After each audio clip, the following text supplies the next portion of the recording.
Welcome to Mastering Life's Adventures, an educational podcast about tapping into your true self, the soul, the substance of your life, to discover what life's ups and downs are really about, and how to have a greater sense of purpose, peace, joy, and fulfillment. I am Dr. Judith Holder, your host, coach, psychologist, fellow seeker who enjoys diving into the connections between spirituality, psychology, wellness, and your everyday life's adventures. All preparing and polishing you like the facets of a magnificent diamond to be your best self. If you're craving more from your life, you are in the right place. Come, let's journey together and transforming what you know into who you really are. Mastering Life's Adventures begins now.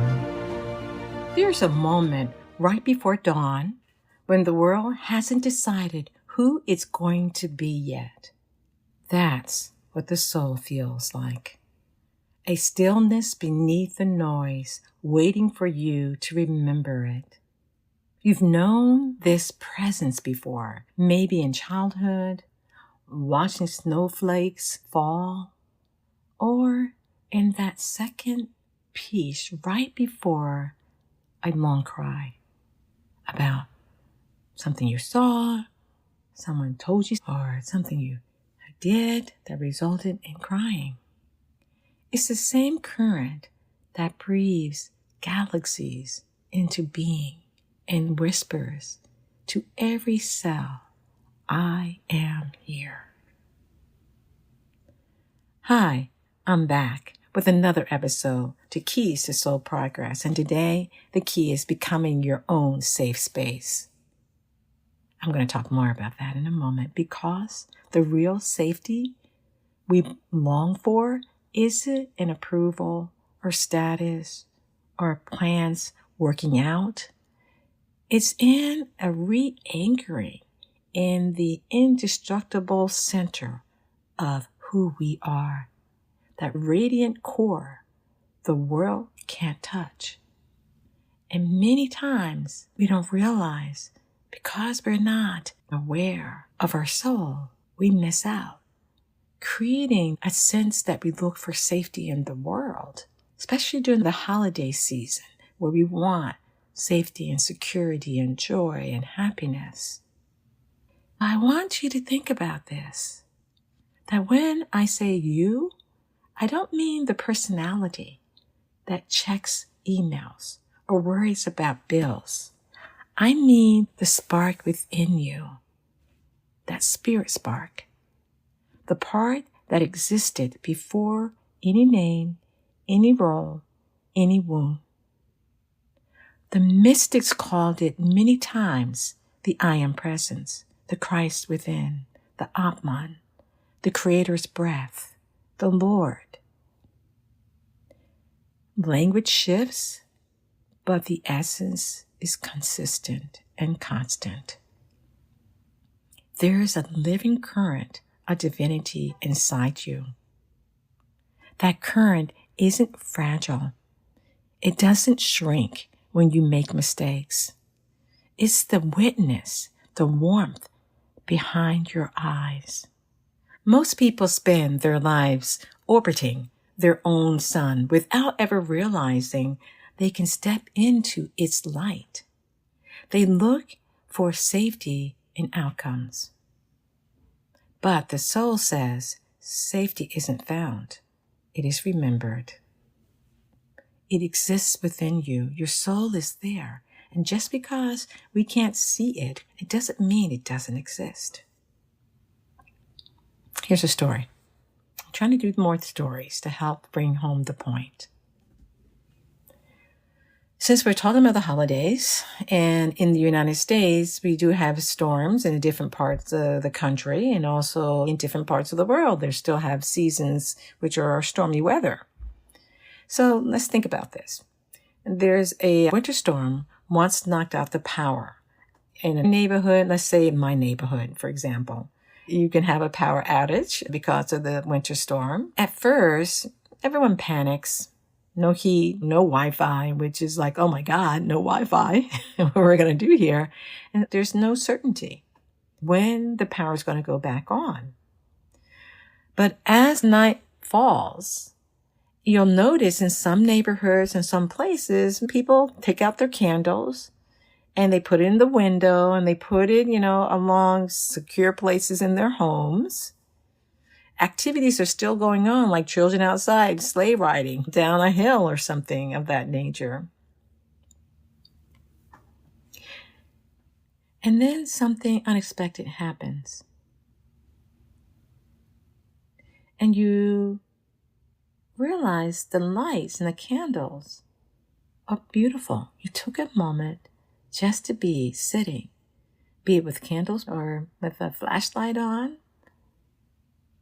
And as you're sitting there, you realize that as you're stripped of these external comforts, be it the Wi-Fi or the lighting or the heat, there was a quiet joy inside you, inside me, that nothing could switch off. That when we create that space, there's something that does switch on within us. That was sometimes the first time that people start to taste soul strength. When we slow it down and not try to fix something, the electricity is going to go on when the electricity goes on. Think about this. The electricity of the world goes out.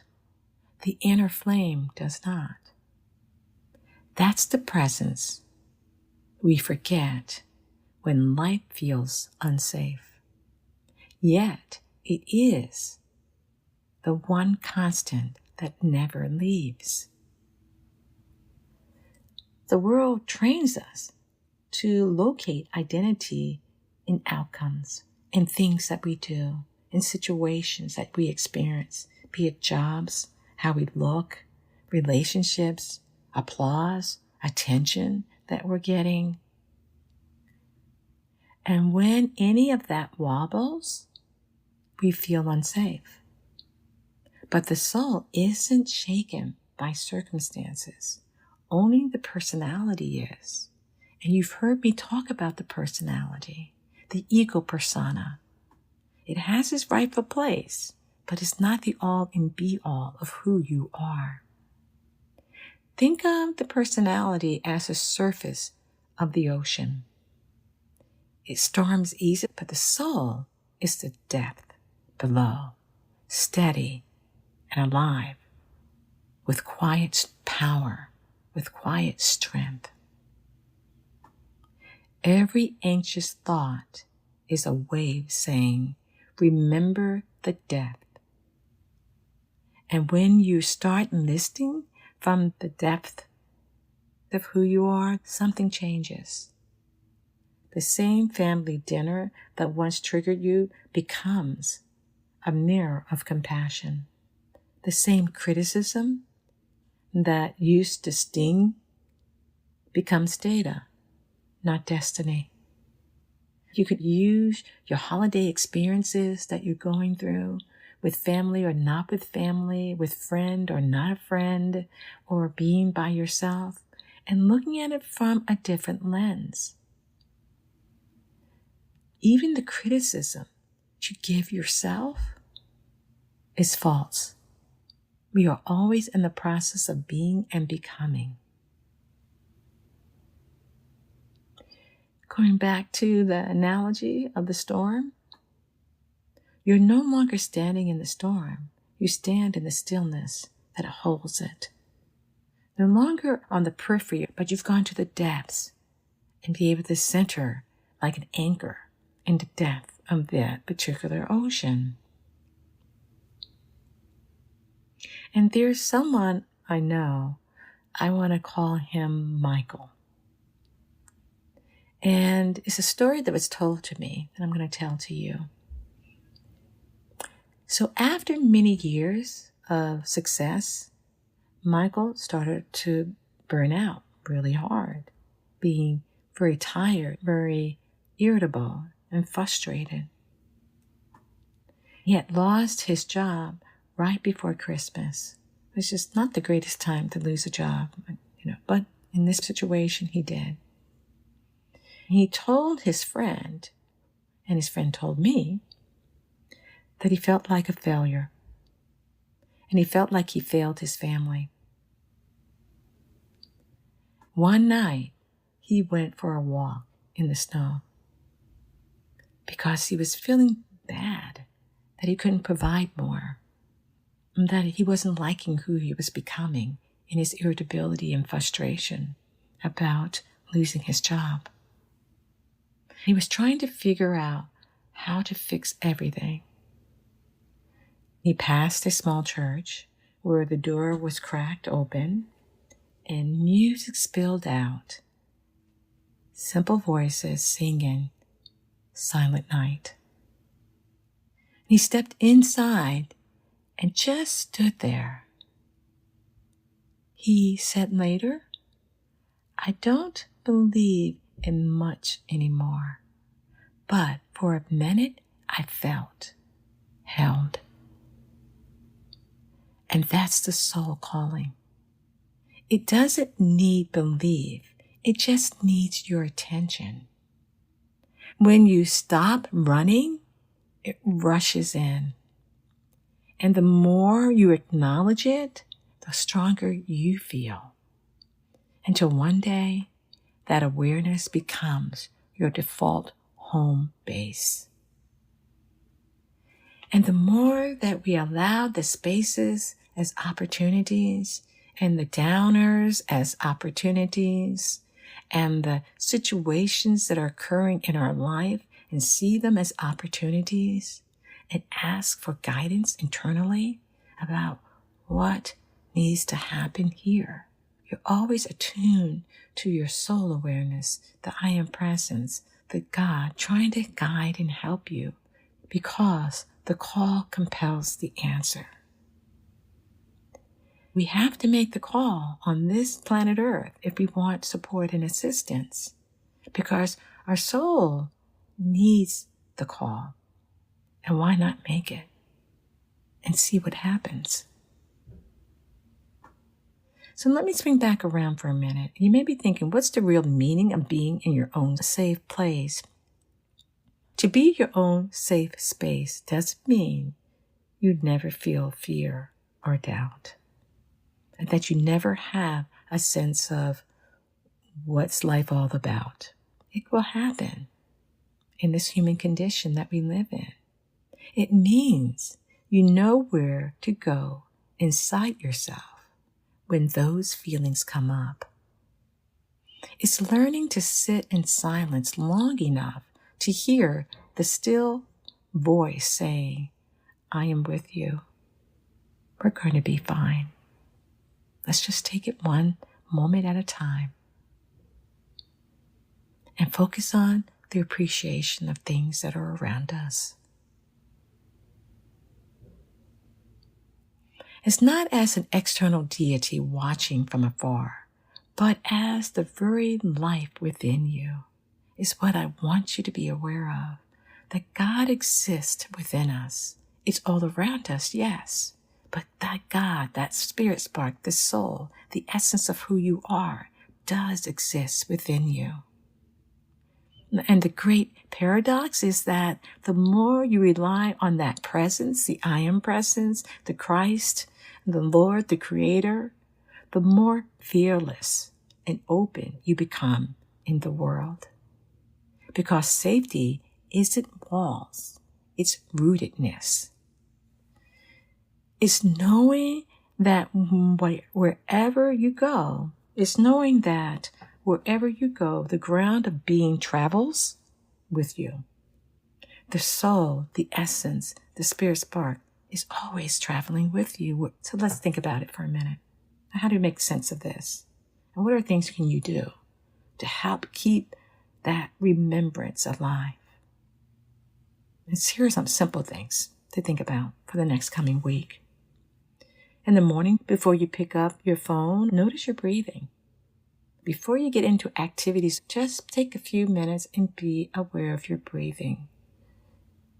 You don't force gratitude. You just realize the breath itself is proof of existence, proof of presence. Just taking a few minutes breathing in and breathing out and whispering quietly, "Here I am." And sit with that at nighttime before sleep. Recall a moment when you acted from kindness rather than fear. That's the soul in motion, acknowledging it. The soul is kind.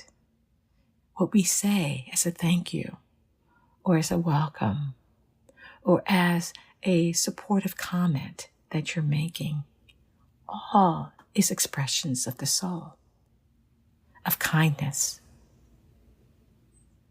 And when challenges hit, such as arguments or disappointments or even old triggers, you can always ask yourself, who's experiencing this? My storm or my stillness? And the question alone can shift your center faster than any mantra. Because when you acknowledge, that's my storm, then you can say, don't want to go there. Let me get into the stillness and invite God's energy, God's love, God's peace, God's joy into my life. These aren't rituals of escape. They're reminders of reality, because the divine doesn't visit occasionally.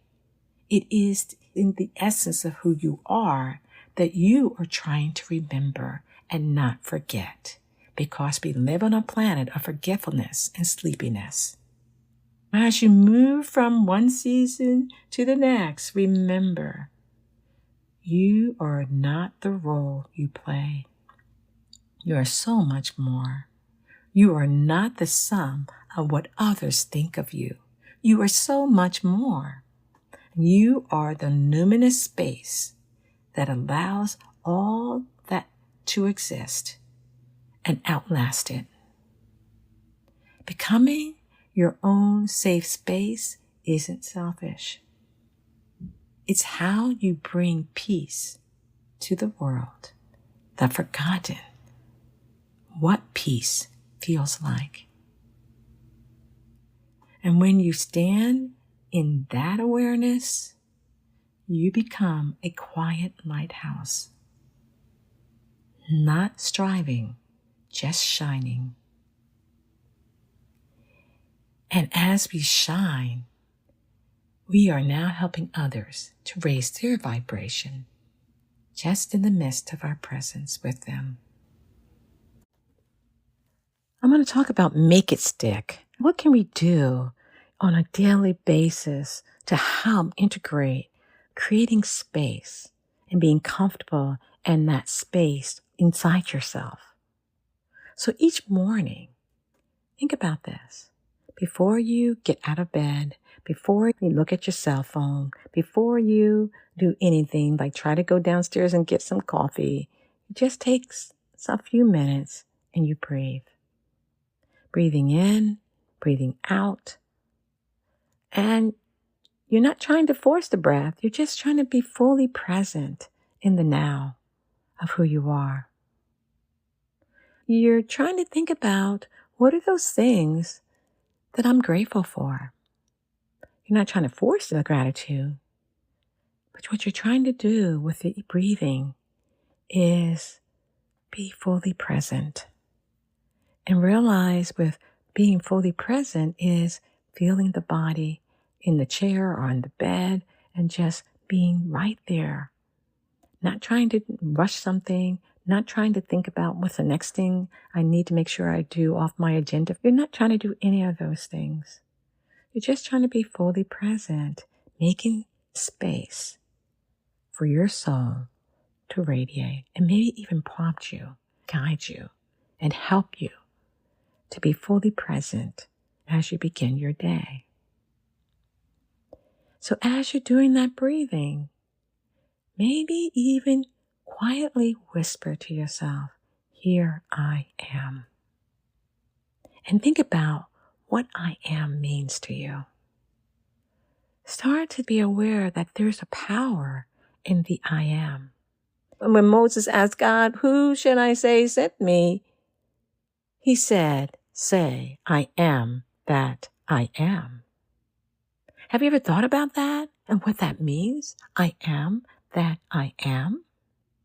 I am that above, which is that I am below, and we are one. We create space for light to expand within us. We start taking reflective time, even if it's just a few minutes, to think about, how do I use I am? Am I using it to downgrade myself, or am I using it to upgrade myself? We always want to go up, not down. And the upgrade is, I am. Fill in what you think is an uplifting statement so that it reverberates all throughout your body, all throughout the spaces of who you are, your cells and atoms, all throughout the space that you're creating. I am joy. I am happy. I am grateful. I am kind. There is a lot of power behind the I am, because the I am represents a quality of God. It is God, just as much as the Creator is. You hear me say, I am presence. That means there's a presence that exists above you, within you, around you. And the more you acknowledge that, the more you create space for gratitude, for being inspired, the things that you want to do for that particular day. So take a few minutes in the morning to reflect and breathe. I am that I am. I am who I am. And I am grateful. The other thing you can do throughout your day is take, even if it's just 5 seconds, to create space, to ask yourself, so what do you think I need to do here? To your own soul, the substance of your life. And is there something else? Or maybe I need to just do nothing. Because the soul speaks quietly, gently. And if we are always having a lot of inner chatter that takes place within ourselves, then we can't hear the voice of our soul. We can't listen in or tune to. And if we have a lot of noise that is happening externally, because we like music and we like the holidays and we have it playing frequently and all the time, I get it. I like holiday music too. But sometimes we have to create a space of silence to be attuned to what our soul, our inner self, the Christ, the higher self is trying to tell us or teach us or show us. This is how we get more connected to ourselves. This is how we move from feeling loneliness to being at one with yourself. But many times there are some fears that people do have about spending too much time by themselves. And it means we have to get comfortable with ourselves and find ways in which to do that. And you can Google many things about how to become comfortable with yourself, especially during the holiday season. And think about implementing just one thing that caught your attention. And then the next thing you can do is each night before you go to sleep, recall one moment when you acted from kindness rather than fear, anxiety, doubt, uncertainty.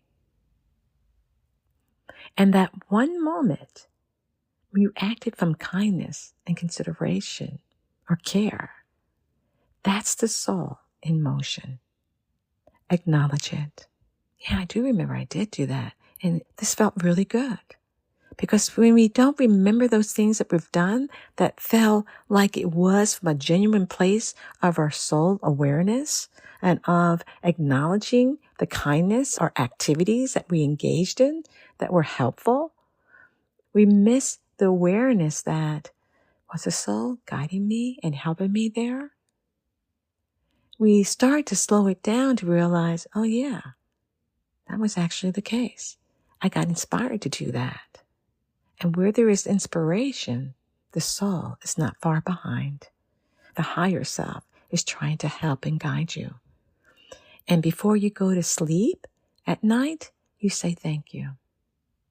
Thank you for helping, guiding, directing me.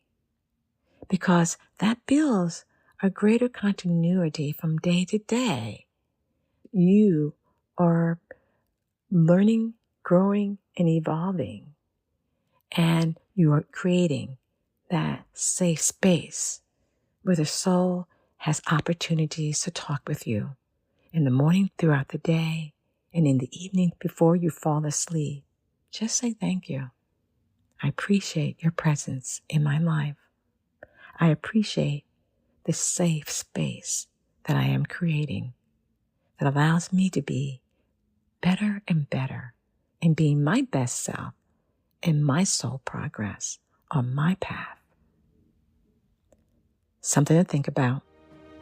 Bye for now. Thank you for joining me for this episode on Mastering Life's Adventures, being your best self through soul evolution. If you have enjoyed what you've heard today, I would be delighted if you would share this episode with others, leave a thumbs up, and subscribe to my Mastering Life's Adventures podcast. Look forward to your joining the next episode. Please leave any comments or suggestions you might have below. Bye for now.